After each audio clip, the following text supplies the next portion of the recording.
This is my story. I worked my whole life to raise a son who would treat others with decency, especially his own father. But that's not what happened. One night, I reached for my medicine, and it was gone. My son laughed and said, "Relax, it's just a joke." I sat there humiliated, with my chest tight and hands shaking. He thought it was funny, but I didn't forget. And when his big interview came, I gave him the same joke right back. Before I tell you how I did it, comment where you're watching from and what time it is there now. And don't forget to subscribe. I wasn't born rich. I was born with grit. I spent my younger years working 2 jobs back to back just to put food on the table and shoes on my boys' feet. My mornings started at a construction site at 6 a.m., pouring concrete and hauling lumber until the sun sat high over my head. My evenings were spent wiping down greasy tables and scrubbing toilets at a roadside diner just to squeeze out a few extra dollars. I didn't complain. I didn't rest.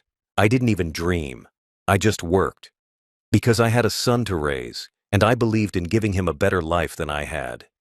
Every time I got paid, the first thing I did was set aside money for his future. Not mine, his.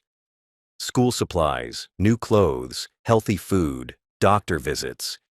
He never knew how tight it really was. I remember once standing in a store with only $60 in my pocket.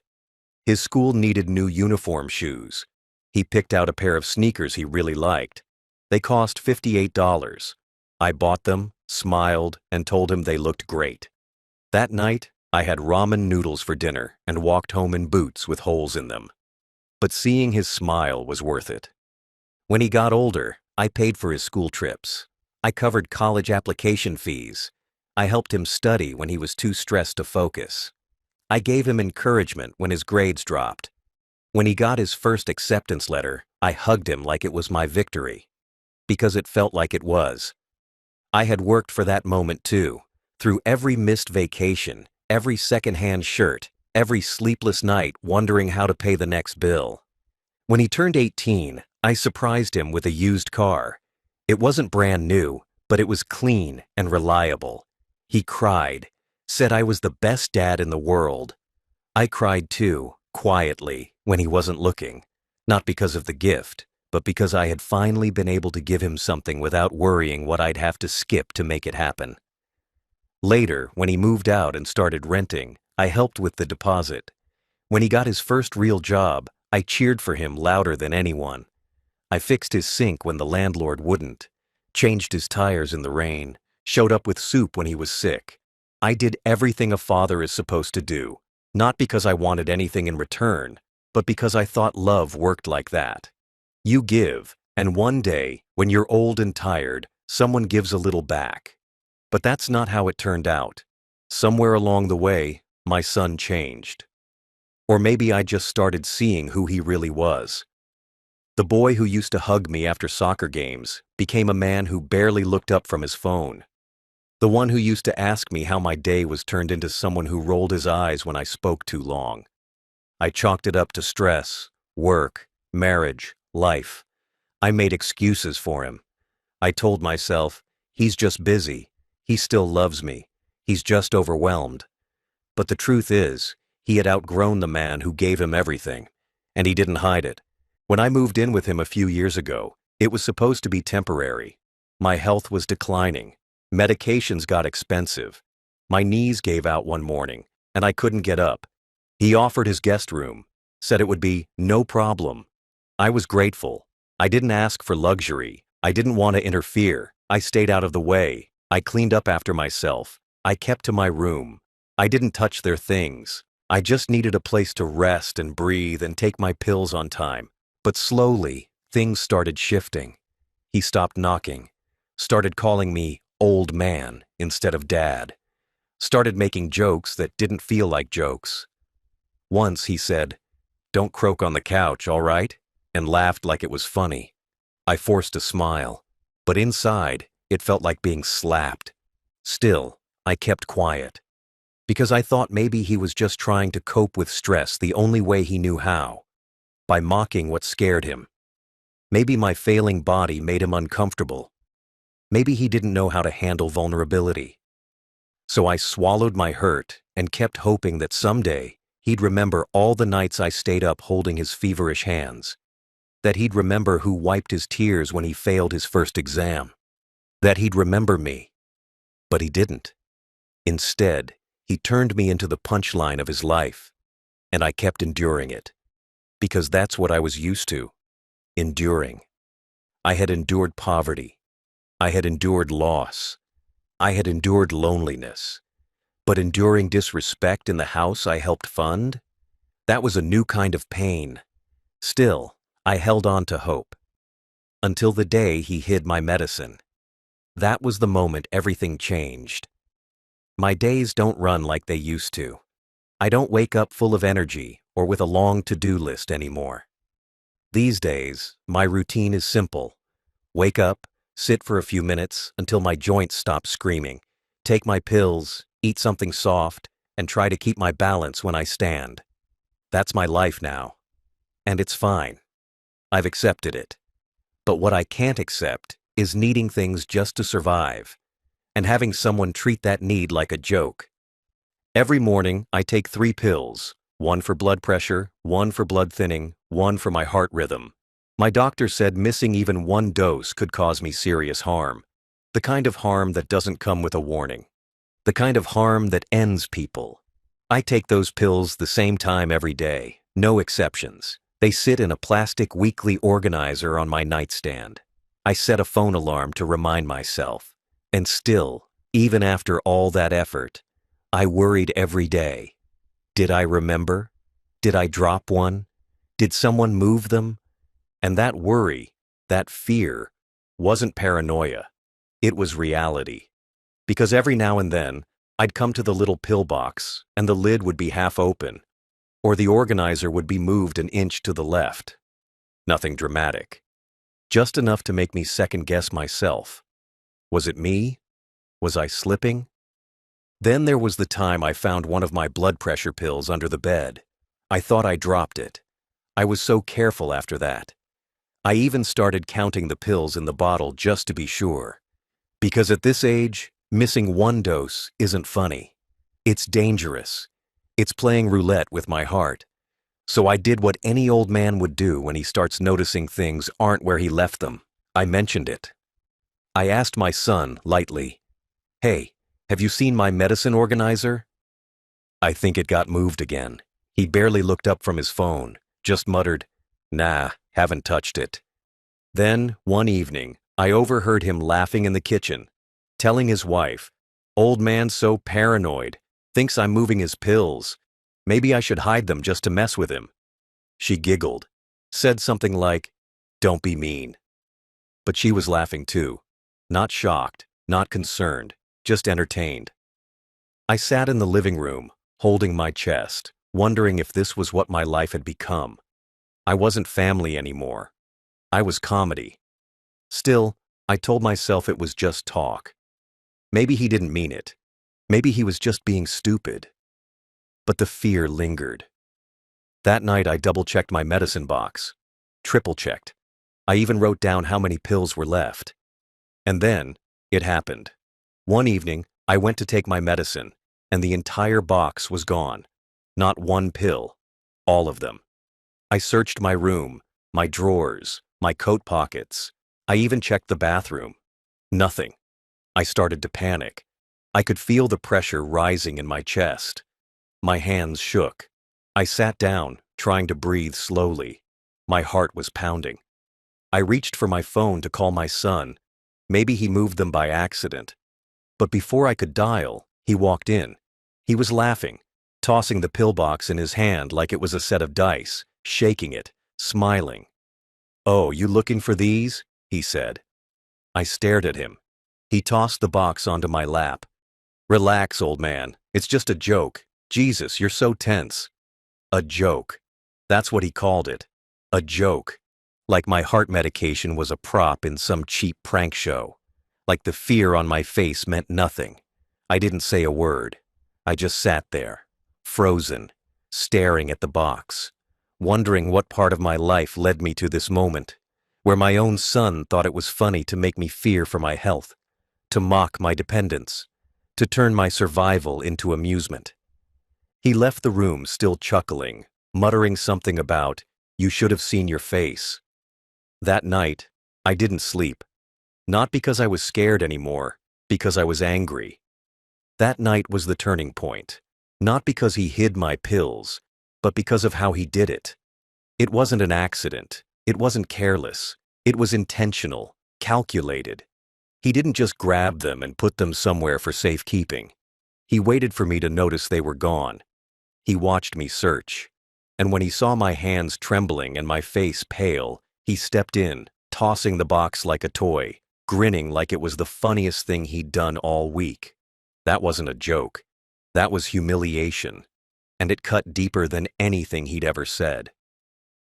I sat there in silence, the pillbox still in my lap, the capsules rattling like cruel little reminders of how fragile I've become. He thought it was hilarious. "Relax, old man. It's just a joke." Those words echoed in my head again and again. Relax. As if anxiety is something you can turn off. As if a man with heart issues, blood pressure problems, and a doctor's warning can afford to relax when his medicine vanishes. The more I thought about it, the worse it got. Because here's what people don't understand about getting old. It's not the pain that breaks you. It's the fear. You fear your legs giving out when you walk across the room. You fear your voice not being heard, even when you speak clearly. You fear the day when people stop treating you like someone who matters. And that fear becomes part of your routine. Just like the medicine. Just like the silence. Just like being ignored. He didn't see that. Or maybe he did, and that was the whole point. Because when I looked at him that night, laughing in the kitchen with his wife, replaying the joke, I saw something I hadn't seen before. Cruelty. Not the angry kind. Not the violent kind. The petty kind. The kind that makes someone smile when they hold power over someone weaker. The kind that thinks vulnerability is a punchline. And they laughed together. That's what hurt the most. His wife, the woman who calls me dad when she wants something, who I once drove to urgent care in the middle of the night when she had food poisoning. She sat there with a glass of wine, nodding along as my son bragged about how easy it is to mess with the old guy. She didn't protest, didn't look uncomfortable, just smiled and said, "Don't go too far. He's still the one who pays the insurance on your car." They thought I didn't hear that.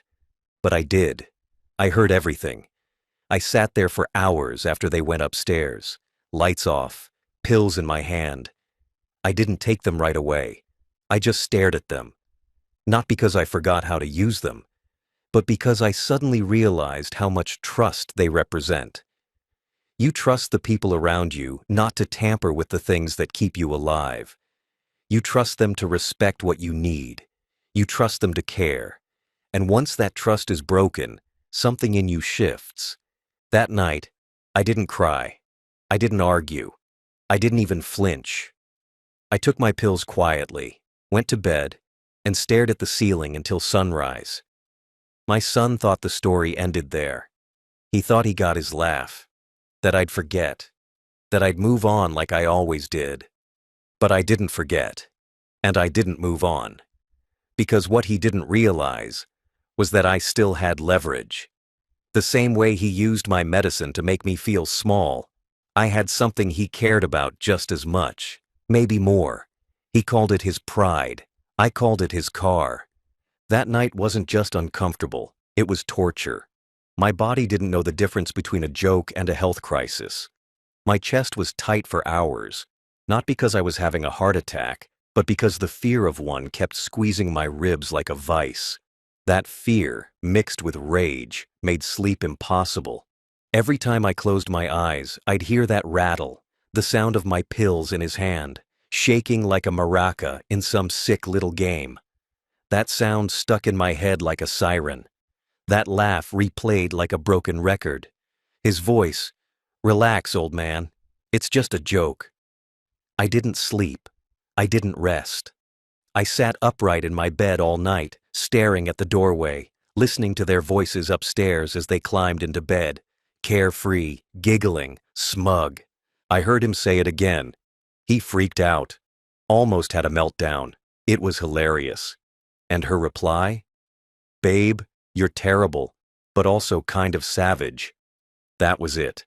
That was the moment I knew. My pain wasn't an accident. It was entertainment. He used to be a boy who cried when he scraped his knee, who ran to me when he had a fever. I used to cradle his head in my lap and whisper, "You're okay. I've got you." Now that same boy had grown into a man who found joy in watching me panic. He turned into someone who thought aging was funny, who thought medical needs were just opportunities for mockery. And me? I sat there like a statue, not because I was numb, because I was calculating. You see, there's something they all forgot in that house. While I may walk slow, my mind is still sharp. I remember names, numbers, and every detail of who owes what. And when he laughed that night, he reminded me of a very specific detail, something his wife casually said between giggles. "He's still the one who pays the insurance on your car." That car. That shiny black sedan my son constantly bragged about. The one he polished every weekend like it was a trophy. The one he called his baby. The one he took selfies in front of. The one he drove to impress his friends, his co-workers, and even his in-laws. That car wasn't just transportation. It was his identity, his image, his status. But what he forgot, what they both forgot, was how he got it. I co-signed the loan.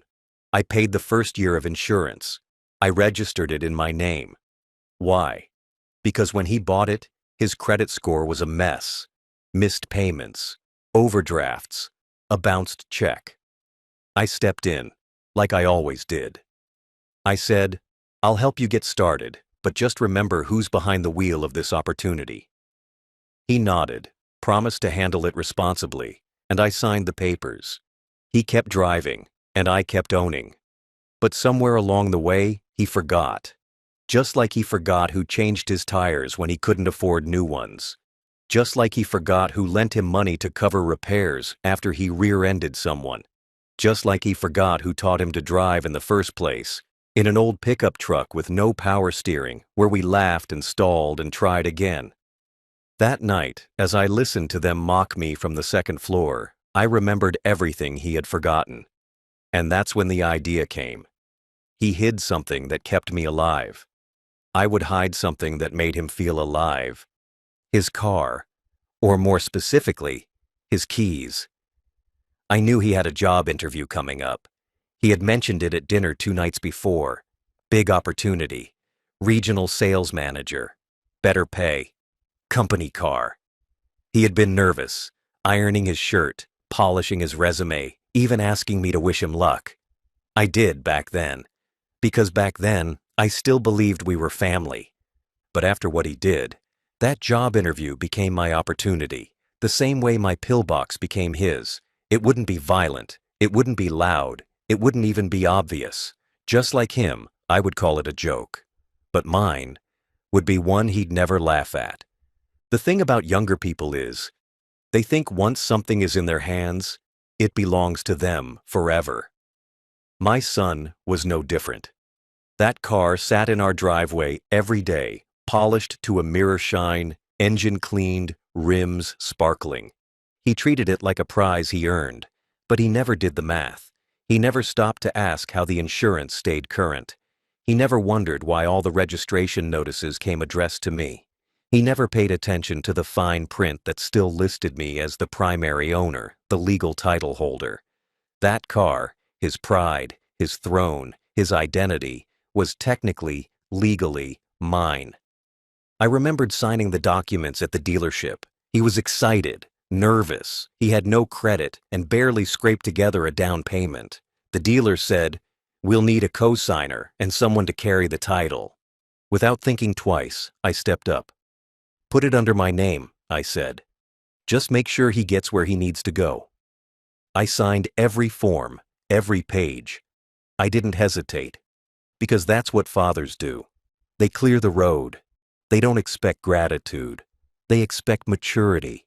But my son didn't grow up. He just got older. Over time, He took that gift and turned it into a weapon. He drove around like he owned everything. Loud music, slammed doors, social media posts, talking about grinding hard to earn the dream. He bragged to his friends, told people it was his ride, said he built everything himself. Meanwhile, I kept paying the insurance so he wouldn't get canceled. I paid 2 tickets that came in the mail, speeding and a red light, just to keep points off my record. He never even said thank you. Just shrugged and said, "I'll get it next time." Next time never came. He used that car to go on trips, dates, even to pick up furniture he never offered to help me move. When I asked if we could use it to go to the clinic for my checkup, he said he was too busy, that I should just take a cab. He never even looked up from his phone when he said it. The car became a symbol of who he thought he was. But the papers in my drawer said otherwise. The papers with my name on them. And now, with that job interview just days away, I realized something. He needed that car more than I ever needed my medicine. His medicine was pride, ego, appearances. And that car was the pill he swallowed every morning to feel powerful. He parked it carefully each night, always in the same spot. He'd check the tires twice a week. I even caught him wiping dust off the hood before bed. I watched it all quietly, taking mental notes. Because the same man who laughed at me for missing my medication was now totally dependent on a vehicle he didn't own. He'd forgotten the truth, and I wasn't going to remind him with words. I was going to remind him with consequences. He had his big interview on Friday. I heard him brag about it all week. "If I get this, we're golden," he told his wife. "It's a corporate role, regional sales manager. It's locked in if I make a good first impression." The night before, he laid out his clothes, pressed his pants, picked his tie, cleaned his shoes. He even went out and filled up the gas tank, came back whistling, like life had never been more perfect. I watched him from the porch, sipping my tea, nodding politely. I didn't say much. He thought I was just being the quiet old man again.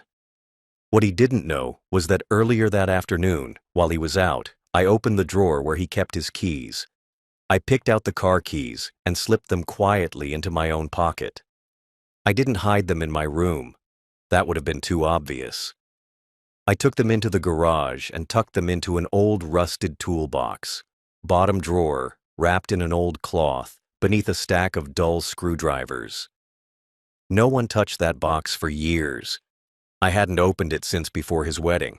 I didn't feel guilty, not for 1 second. He hid something that kept my body functioning, so I hid something that kept his ego alive. And just like he said to me, I planned to say to him the same exact words. Relax. It's just a joke. The night before his interview, I said nothing. I watched him walk around the house, humming like a man with the world in his hands. Shirt ironed, resume printed. He even asked me mockingly, "Old man, wish me luck tomorrow. Big leagues now." I looked up from my chair, nodded, and said, "You'll do fine. Just don't forget anything important." He smirked and said, "Relax. I've got everything under control." I wanted to laugh right then and there. Under control?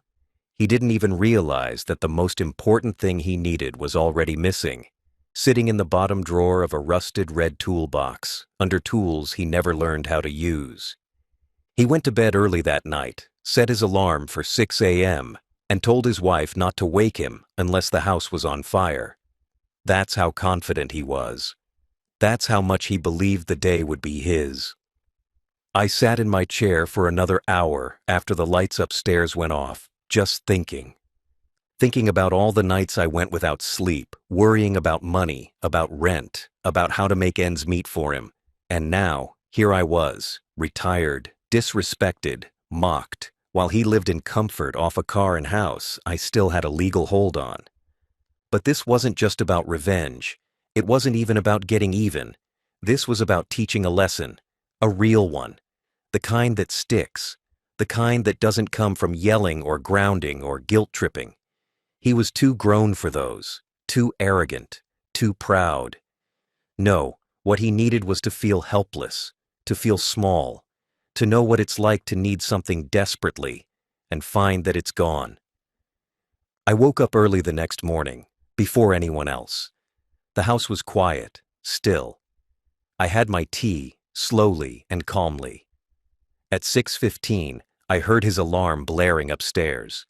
I heard him stumble out of bed, walk into the bathroom, start his routine. Water running, closet door opening, footsteps pacing fast. At 6:45, I heard the sound I'd been waiting for, the key drawer sliding open. Silence, then rustling, more silence, then footsteps moving faster, louder, thumping down the stairs. "Where are my keys?" he muttered, opening drawers in the kitchen. "Babe, did you move them?" "No," his wife called back. "Did you check the counter?" "They're not here. They were in the drawer last night." I sipped my tea without flinching. He stomped into the living room, looked at me. "Did you see my keys?" I shrugged. "Keys?" "My car keys, Dad. The black Honda. I left them in the drawer. You were up late. Did you move them?" I looked him right in the eye and said, "Nope. Haven't touched a thing. You sure you checked everywhere?" His nostrils flared.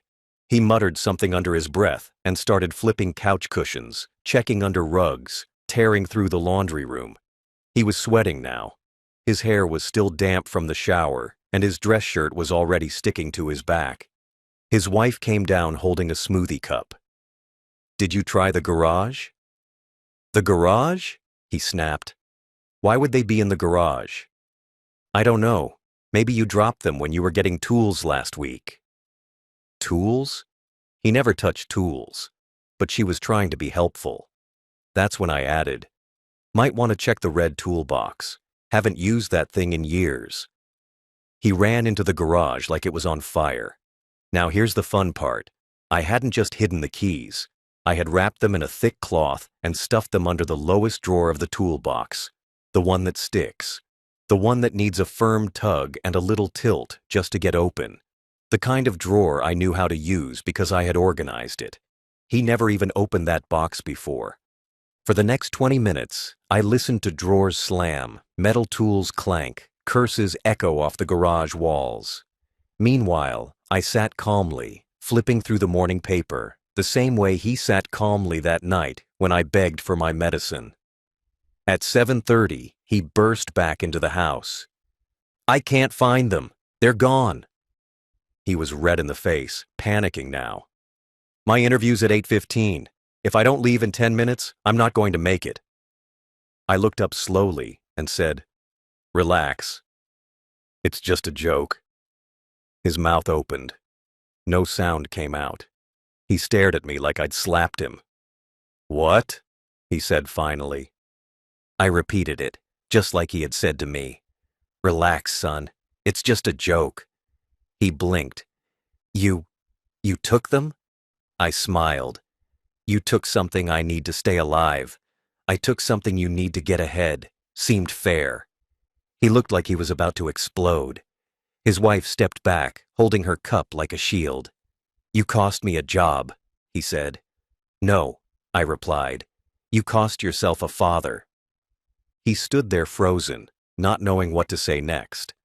I had never seen my son look like that before. Not when he failed his college entrance test. Not when he got rejected by that girl he chased for 2 years. Not even when he crashed his first car and called me in tears. This time, he didn't cry. He didn't yell. He just stared at me, like he was looking at a stranger. But I wasn't a stranger. I was the man who raised him, the man who gave him everything. And now I was the man who finally stopped letting him walk all over me. He glanced at the clock. It was 7:38 a.m. His eyes widened. "I still have time. I'll take the bus. Maybe get a taxi." I shrugged. "You could have done that for me when I needed to get to my clinic visit. Remember when you told me to just call a cab?" He clenched his fists. "This isn't funny. Did you laugh when I nearly collapsed from missing my blood pressure meds?" He said nothing. "Did you laugh when I sat there pale, with my hands shaking, not knowing if I'd make it through the night. His wife stepped in, finally. "Okay, this is getting out of hand. Where are the keys?" I turned to her and said, "If he wants them, he can go look in the red toolbox. But tell him not to be in a rush. That bottom drawer sticks. Needs some finesse. And I'd be careful not to knock it sideways. There's a rusty nail that pops out." Her face dropped. He ran for the garage again. I didn't follow. I sat there and drank my tea. By 7:55, he still hadn't found them. He returned again, this time looking more like a child than a man. "They're not there," he muttered. I looked everywhere. "Then you're not looking hard enough," I said, "because I know exactly where I put them. Want a clue?" He didn't answer. "I wrapped them in that old navy blue rag, the one I used to clean the lawnmower with. They're under the pliers and the wrench set, back corner of the drawer." He didn't thank me. He just ran. He didn't find them in time. I saw him come back in at 8:12. Tie crooked, hair wet with sweat, shirt creased from bending and crawling. His hands were dirty, his breathing fast. He had the keys in his hand, but it was too late. He stood at the door for a moment, looking at the clock like it had betrayed him. Then he let the keys drop to the floor. "I missed it." I nodded. "I know. You don't care?" I leaned back and said calmly, "You missed an interview." I almost missed my life. The silence in the room was so loud you could have heard a needle drop. He turned to his wife, but she had nothing to say. She just stood there, quiet, stunned, finally seeing what I had seen for years, that he was reckless, selfish, careless with people's trust. "I'll never get that job now," he mumbled. "I'll never get my dignity back from the night you took my medicine and laughed in my face," I replied. He looked at me with something I hadn't seen in years. Not anger, not entitlement, shame. And then he walked away, not to the garage, not to the car, but to his room. Slammed the door behind him like a teenager. And for the first time in a long time, I wasn't the one sitting alone and defeated. He was. After the door slammed, there was silence in the house. Not the usual kind where people go about their business, but the kind that hangs in the air like smoke after something burns. I sat in the living room and continued sipping my tea. My heart was steady, my hands weren't shaking. For once, I wasn't anxious, I wasn't humiliated, I wasn't invisible, I was calm. Because I had done what needed to be done. Not out of cruelty, but to finally speak a language my son understood. Consequences. Upstairs, there was no movement, no footsteps, no shouting, just silence. Maybe he was sitting on the edge of his bed, staring at his shoes, wondering how a few misplaced keys could unravel everything. But that was the point. They weren't just keys. They were a mirror, a reflection of what it feels like to have something critical pulled out from under you by someone who claims to care. That panic he felt? That rising dread? That sense of powerlessness? That's what he did to me. He stayed locked in that room for hours. His wife came down once, didn't say a word to me, just grabbed her purse and left. Maybe she needed air. Maybe she couldn't look at me without seeing the truth of what her husband had become. Either way, she didn't defend him. She didn't argue. She didn't even ask for the keys. She knew. She knew what he had done, and now she was seeing what it looked like when the person he disrespected finally drew a line. Around noon, he came downstairs. No tie. Shirt untucked. Hair messy. Eyes red. Not from crying, but from shame. Exhaustion. Reality. He didn't sit. He didn't speak. He walked into the kitchen, poured a glass of water, and stood there holding it like he was deciding whether to throw it or drink it. I didn't look at him. I wanted him to feel the same thing I felt when he tossed my pills back into my lap and laughed, alone. Finally, he said, "I don't know what you want me to say." I replied, "You don't need to say anything. You just need to understand." He nodded slowly. Okay, I get it. No, I said. You felt it. That's not the same as understanding it. You're still thinking about the interview. You're not thinking about what it meant. He sat down across from me, arms on the table. I didn't mean to hurt you, Dad. I swear. It was a joke. I didn't think. That's the problem, I cut in. You didn't think. And when someone doesn't think about the pain they cause, it means they don't respect the person they're doing it to. He went quiet. I raised you better than that, I added. But somewhere along the way, you decided my worth was tied to how useful or quiet I was. You started treating me like an inconvenience, not a man. And then you took something that keeps me alive and made it a toy. He looked down. I didn't expect you to react like this. And I didn't expect you to treat me like furniture. But here we are. I let the silence sit for a while. Then I stood up and walked to the drawer where my medicine sat, opened it, held up the box. You see this? I said. This isn't candy. This isn't a prank. This is the difference between me being here and me being in the ground. He didn't answer. His jaw tightened. I placed the medicine box back in the drawer. Now you know what it feels like to have something essential taken from you at the worst possible time, I continued. I didn't do it to ruin your life. I did it to give you perspective. If that interview was so important that missing it hurts this much, imagine how I felt when you thought my survival was a joke. He nodded. I'm sorry. I nodded back. You're not sorry yet. You're just embarrassed. The real question is, what will you do next? And with that, I walked outside. I didn't wait for a speech. I didn't want one. Because forgiveness doesn't come from words. It comes from change. And now the burden of that change wasn't on me anymore. The next few days were different. Quieter. No jokes. No passive comments. No sarcastic smirks when I walked into a room. My son didn't bring up the interview again, and I didn't ask. Whatever hope he had tied to that job evaporated the moment those keys vanished. He barely left his room for 2 days. And when he did, he walked slower, looked smaller, and, most importantly, spoke less. I wasn't interested in rubbing it in. I didn't gloat. I didn't mock. Because I wasn't looking for revenge that came with cheers.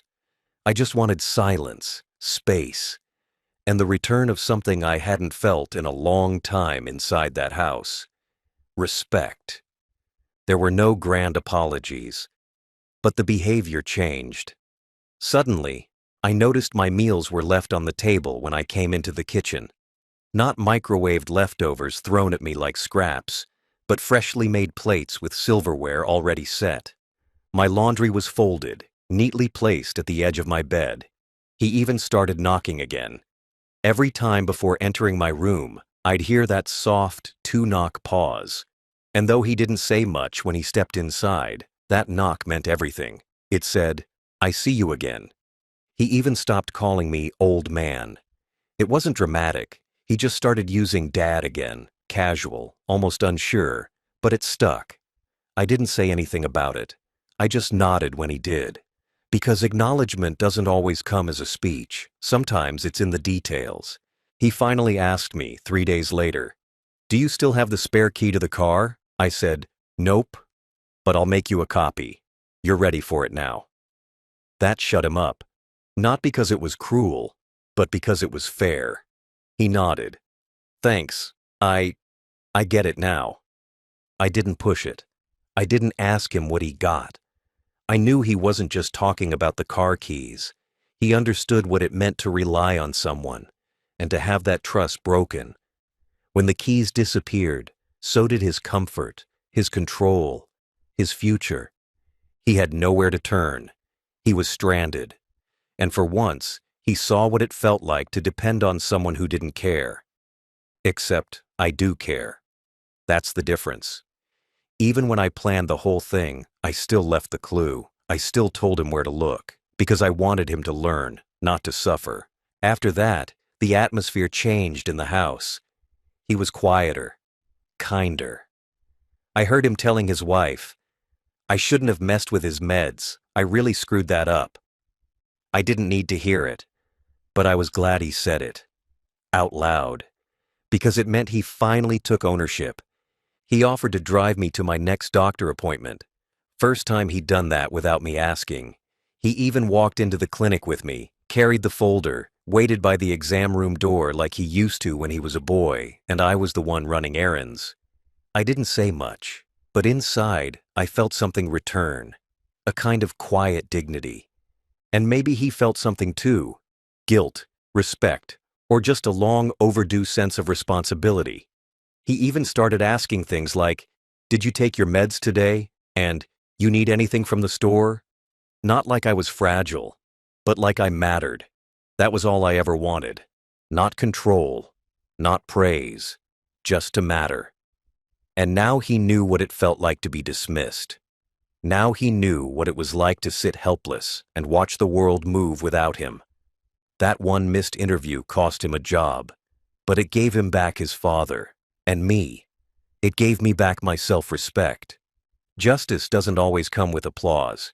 Sometimes it comes with silence, with a door that finally stays knocked on, with medicine that's never touched again without permission, with a look of awareness in the eyes of someone who finally gets it. That was the justice I found, not in screaming, not in punishment, but in reflection. The moment I took those keys, I wasn't being cruel, I was being equal.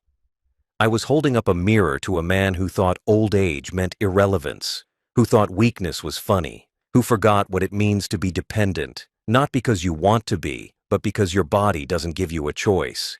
He hid my medicine as a joke. I hid his future in a toolbox. He played with my survival. I played with his pride. And when the moment came, I used his own words against him. "Relax. It's just a joke." Those words hit him like a hammer, and for the first time, he felt what I had felt. The powerlessness, the humiliation, the silent fury that burns behind the eyes of someone whose dignity has been stripped. But unlike him, I gave the keys back. That's the difference. He laughed at my fear. I taught him through his own. That morning changed something. After he missed that interview, the house was no longer a battlefield. It was a space of quiet understanding. He looked at me differently, sat with me longer, asked questions, offered help. He never brought up the job again, maybe out of pride, or maybe because he realized something deeper had been restored. Humility. I didn't need him to grovel. I didn't need a grand apology. All I needed was to know that he'd never do it again. And from that point forward, he didn't. My pill organizer stayed untouched. My space was respected. My time was acknowledged. He started treating me not like a ghost, but like a father. And me? I kept the toolbox, same place, same drawer, even left the rag in there, folded over nothing. A reminder, not for revenge, but to remind myself that I still had power, that being old didn't mean being helpless, that sometimes the best way to teach someone respect is to let them feel what you felt, not through yelling, not through threats, through experience. And that experience, it stayed with him. You could see it in the way he paused before speaking, in the way he offered help before I asked, in the way he laughed with me, not at me. That was my justice, not loud, not cruel, but clear. So now, every night before I sleep, I look at my medicine, sitting neatly where it belongs. And I don't just see pills. I see a boundary that will never be crossed again. I see the moment I stopped being a joke. I see the line I drew and the lesson he finally learned. He hid my medicine for laughs. I hid his future in a toolbox, and neither of us will ever forget it.